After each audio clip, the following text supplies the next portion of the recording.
People in Puerto Rico are still waiting for help after Hurricane Maria ripped through the U.S. territory, leaving millions in misery. And only Local 10 News cameras were there as a humanitarian flight rushed to rescue a very sick patient from San Juan. She's just one of the millions of people stuck on the island and in desperate need tonight. So when will they all finally see some relief? And how is South Florida contributing?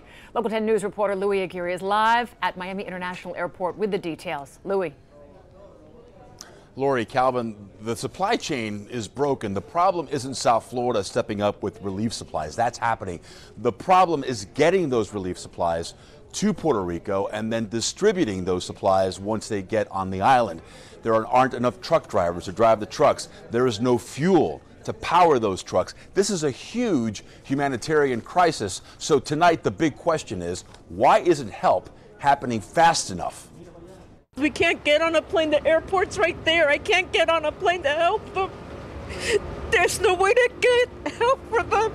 I don't know anything about my parents, and I can't get to them. Lucy Rosenberger is angry and frustrated at the lack of help Puerto Rico is getting a week after Hurricane Maria unleashed her fury on the island. These people really need the help, and they're not getting it. Thousands are still in shelters. There is no power, fuel and food are running low, and half the island still has no running water. It's a logistical nightmare. The airport in San Juan is only at 10% capacity. But help has begun to arrive. A military plane carrying 3,500 pounds of relief supplies landed in San Juan from Miami Wednesday morning, but it's not arriving fast enough. We know that the help is going to come, fuel, gas.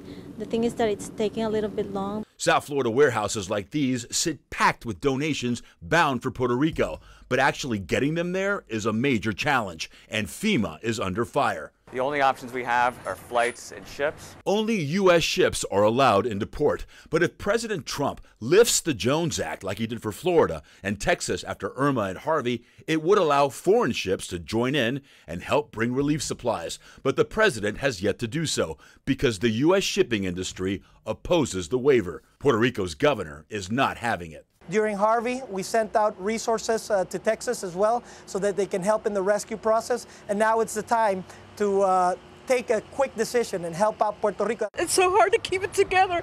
We have so many people here in the U.S. We are all suffering.